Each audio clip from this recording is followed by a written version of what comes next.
So we're going to be talking about off-grid laundry, and it's back in the day, they used to have an entire day dedicated just for laundry. They had baking day, laundry day, cleaning day.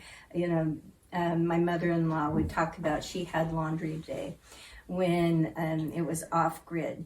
So it's not a quick process, but I think that if we're prepared, we can make it an easier process than what it would be if we weren't prepared. So we have some different things here that I have and a friend have put together to show you ways that, or items that will make the process easier. And my plan is to do a little bit of laundry every day. Now, it's not this setup to do laundry every day. It's an easier application, which is to have a pot on the wood stove. I've put some laundry in the pot, and it's just been heating as we've been talking.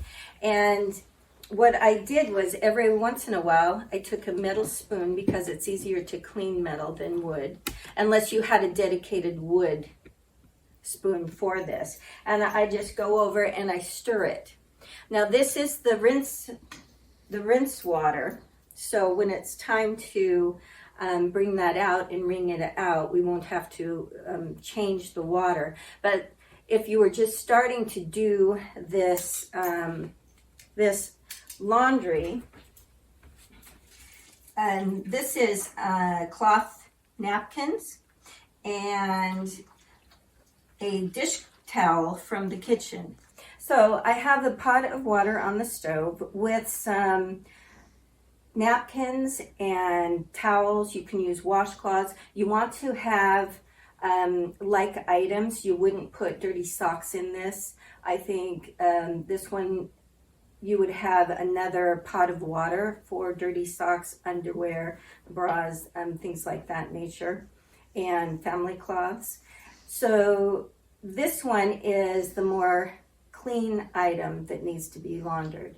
This is the rinse portion of the laundry that I am doing on the stove. So first I had soap in it, and I would just go by and do this, go about my daily work, and then just leave it to cook. Do you see how steamy that is?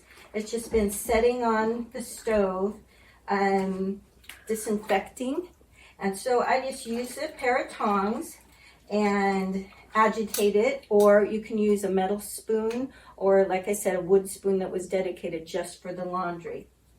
So then when I feel it was clean, I dumped the gray water into a bucket, and I set that aside for flushing the toilet. Filled this back up with clean water, and this is the rinse. And so these are pretty much done. All I have to do is wring them out and hang them. And to wring them out, you would dump the water out because this is very hot, or you could take them out like I have done and immerse them in cold water, because at this point they're clean. They're washed, they're rinsed, and they're totally clean.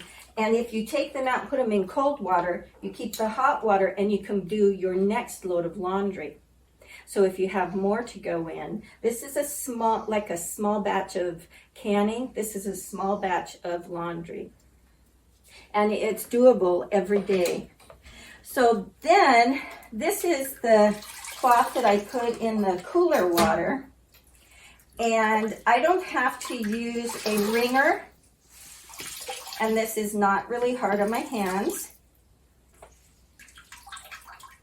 I'm able to get the water out and then hang it to dry in front of the wood stove.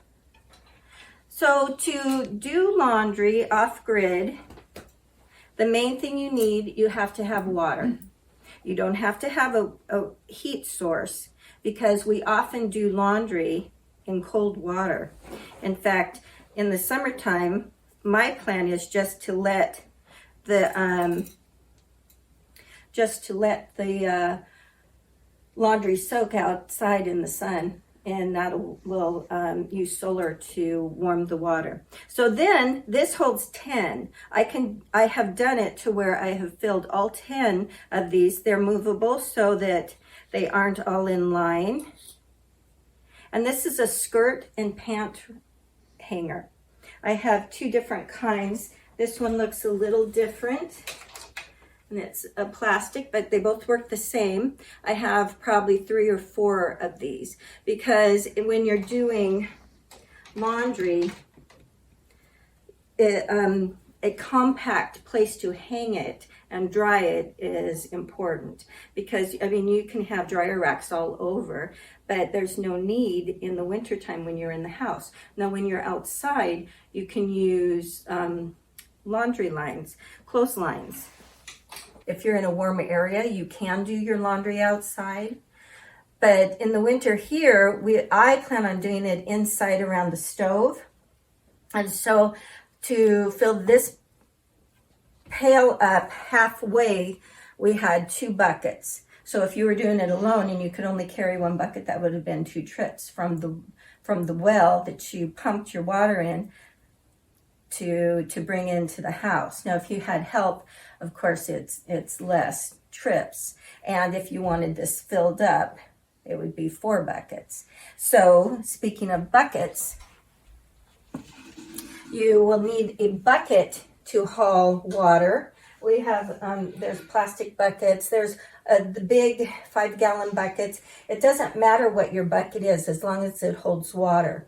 Do not plan on transporting water in a bowl, a big metal bowl, because it will start going in circles and pretty soon it will be all over you. Bowls are not made to carry water, buckets are. So if nothing else, try to get a bucket or 2. I have quite a few just because they're so easy, and watering gardens and all that, you need them. They're multi-purpose, so this isn't dedicated just for laundry.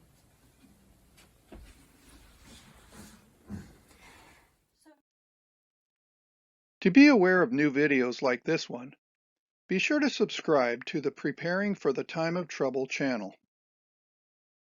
For more free videos and downloadable audio podcasts, as well as handouts, go to www.preparingforthetimeoftrouble.com. Topic categories include recordings of live seminar presentations, country living, sustainable gardening, homestead remedies, how to be self-sufficient when the grid goes down, wild edible and medicinal plants, hydrotherapy, and end-time Bible prophecies. To take advantage of these free resources, go to preparingforthetimeoftrouble.com.